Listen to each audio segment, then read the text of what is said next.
Assalamualaikum warahmatullahi wabarakatuh. Jumpa kembali di channel YouTube saya, yaitu Muhammad Aliansyah. Pada kesempatan kali ini saya akan membahas tentang materi pemrograman mobile. Nah, di pemrograman mobile ini saya akan mengulas tentang React Native, di mana teman-teman programmer mungkin sudah tidak asing mengenai materi ini, dan kita akan bahas bersama-sama secara ulang ya mengenai materi React Native ini. Nah, di sini pertama kita ketahui dulu pengertian dari React Native itu sendiri. Apa sih React Native itu sendiri?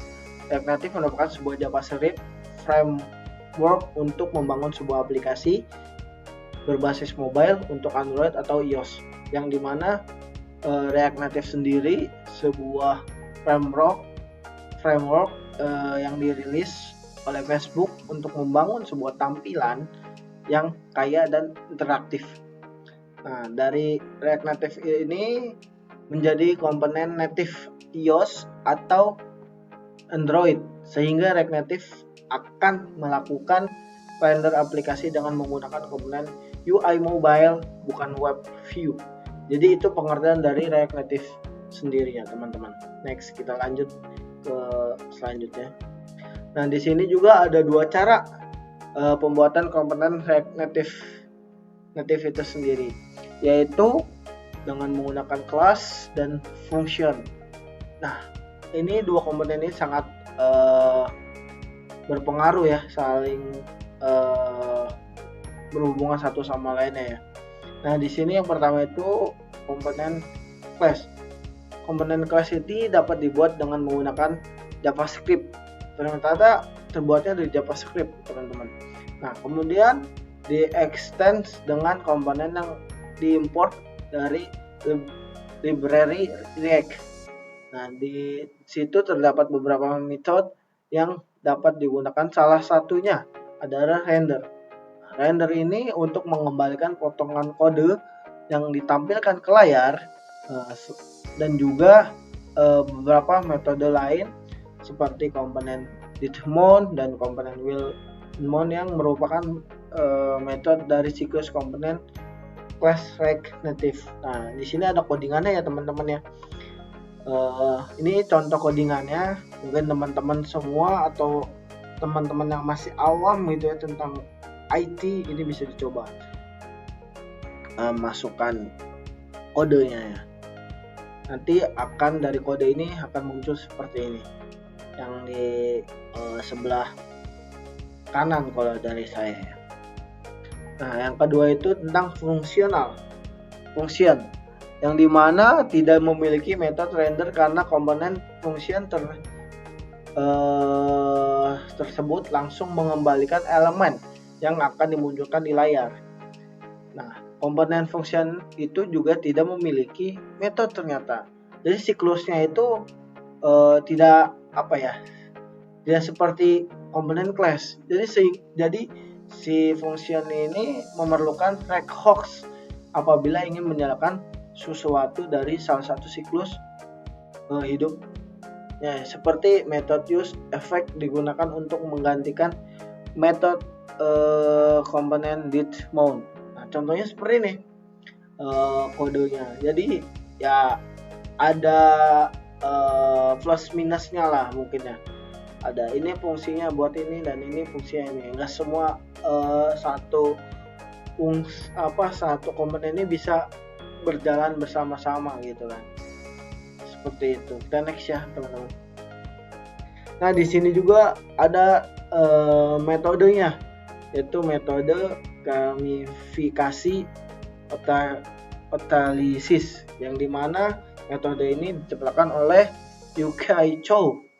Ini memiliki 8 inti yang difokuskan ke perilaku manusia, yaitu meaning, accomplishment, empowerment, ownership, social influence, scarcity, and predictability, terus avoidance.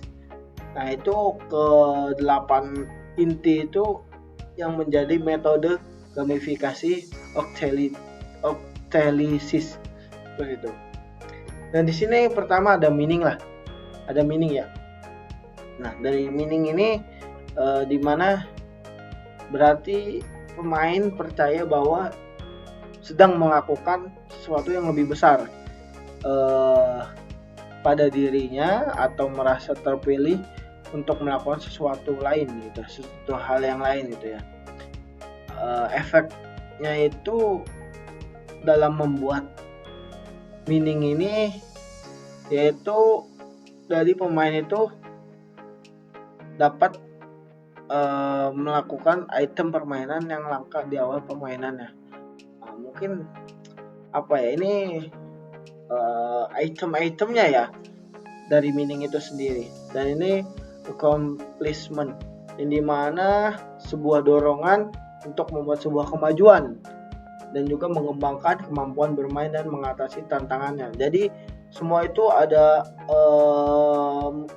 yang harus ada sebuah dorongan untuk sebuah kemajuan demi mengembangkan kemampuan kita gitu ya, dalam membuat kode-kode gitu kan, karena kan ini penting sekali ya teman-teman. Dan juga kita juga harus tahu tantangannya gitu, apakah kita bisa mengatasi tantangan itu sendiri atau tidak, seperti itu. Dan empowerment, dimana pengguna berpikir kreatif untuk menyelesaikan tantangan dengan cara memikirkan beberapa kombinasi yang dapat dilakukan. Nah, ini juga salah satunya penting nih poin ini, karena kita harus berpikir kreatif juga. Setelah tantangan sudah kita selesaikan, kita harus berpikir bagaimana nih caranya kita mengkombinasikan kode-kode supaya menjadi dipahami lah untuk halayak gitu kan, untuk saat kita di-expose gitu kan. Nah, itu sih kita harus berpikir juga secara kreatif. Jadi ownership, yang dimana pengguna itu merasa memiliki sesuatu dalam permainannya. Jadi serasa memiliki gitu aplikasi atau web itu sendiri ya gitu ya, yang dimana pemain itu memiliki mendapatkan mata uang atau item dalam permainan itu sendiri, seperti itu. Ada social influence, yang dimana mengimplementasikan elemen sosial seperti pertemanan dan kompetisi ke dalam elemen permainan. Nah, ini juga penting nih, semuanya saling berhubungan ya dari ke-8 poin ini. Jadi harus ada elemen sosialnya juga, kalau nggak ada ya bingung juga sih kita, seperti itu. Dan next ya, ada scarcity, yang dimana pemain menginginkan sesuatu akan tetapi tidak dapat memilikinya. Banyak permainan yang sudah menetapkan appointment dinamis sebagai contoh kotak hadiah yang dapat hanya dibuka setelah 10 jam.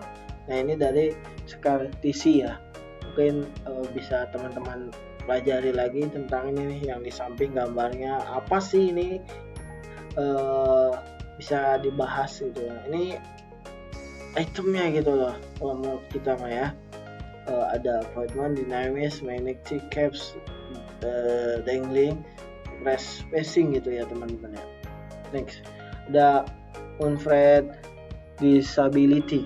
Ternyata unfriend disability ini juga pengguna di mana tidak dapat mengantisipasi atau mengetahui apa yang terjadi selanjutnya. Jadi seperti yaitu penyebab dari kecanduan judi. Jadi kita harus berpikir juga ketika membuat aplikasi itu, apakah bisa terjadi penyebab kecanduan atau tidak. Itu bahaya juga. Makanya kita jangan hanya memikirkan sebelah pihak, tapi kita harus juga memikirkan penyebabnya juga ya.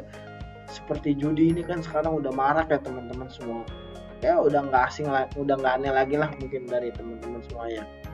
Di sini ada avoidance, yang dimana pengguna berusaha menghindari konsekuensi negatif yang terjadi saat pengguna tidak bertindak cepat. Apabila pengguna tidak bertindak cepat, maka pengguna akan kehilangan kesempatan Seperti itu 8 poin yang di slide ke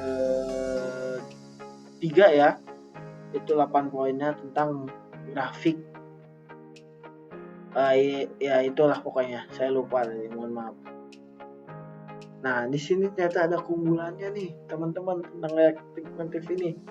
Yang pertama, menggunakan JavaScript. Di mana JavaScript ini untuk bahasa pemrograman yang membangun aplikasi mobile.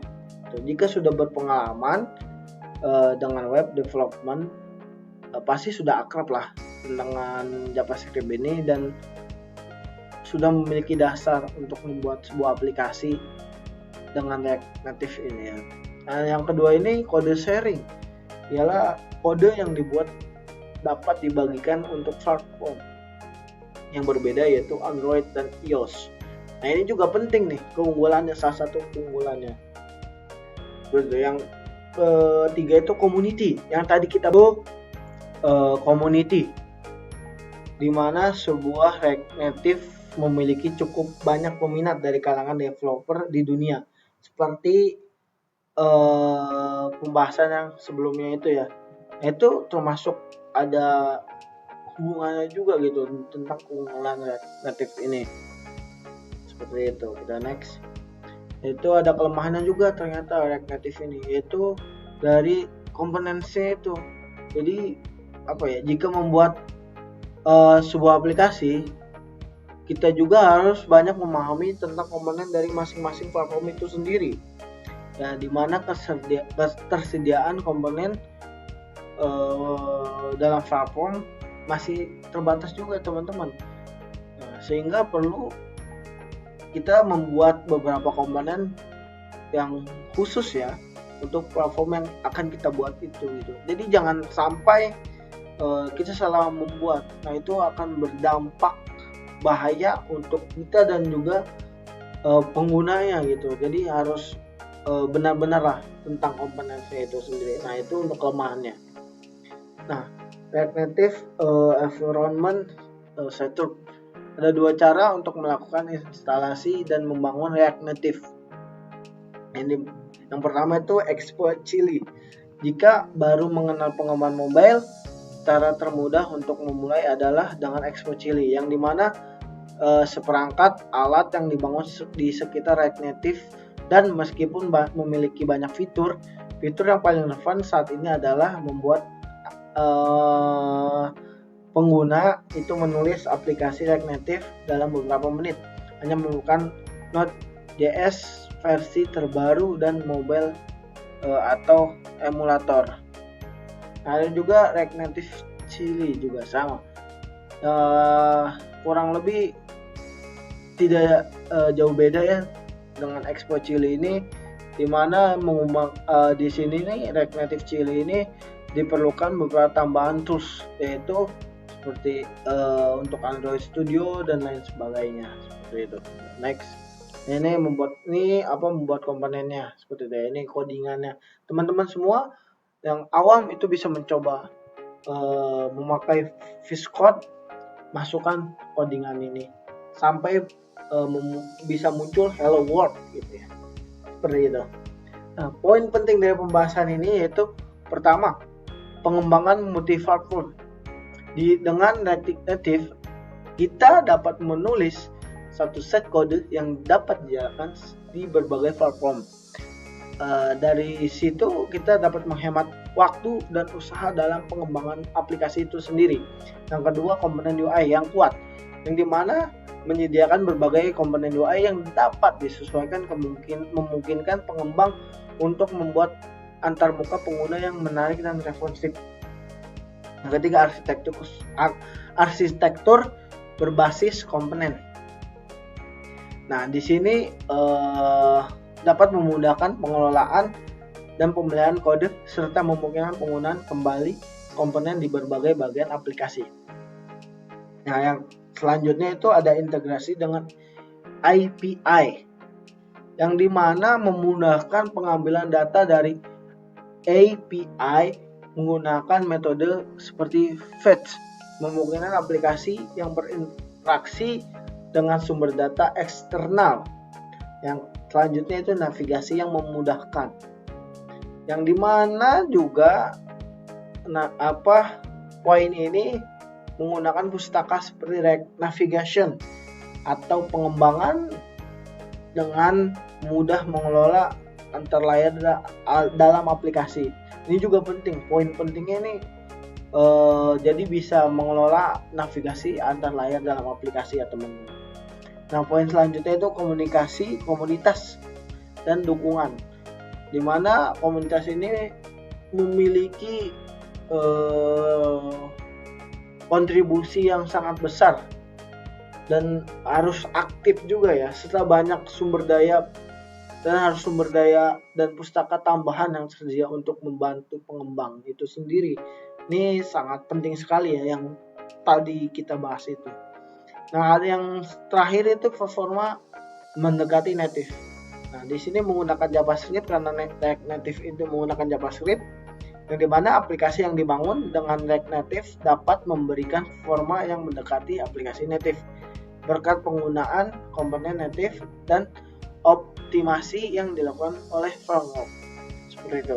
Nah, mungkin itu pembahasan mengenai pemrograman mobile React Native ya. Untuk selebihnya teman-teman semua yang baru belajar programmer itu bisa menanyakan menggunakan sekarang itu AI. Nah, itu termasuk kecanggihan teknologi, dan di sini masuk dalam pemrograman mobile juga sebenarnya. Nah, mungkin cukup dari saya, kurang lebihnya mohon maaf. Mudah-mudahan bermanfaat apa yang saya sampaikan tadi. Sampai berjumpa di lain waktu. See you next time. Thank you.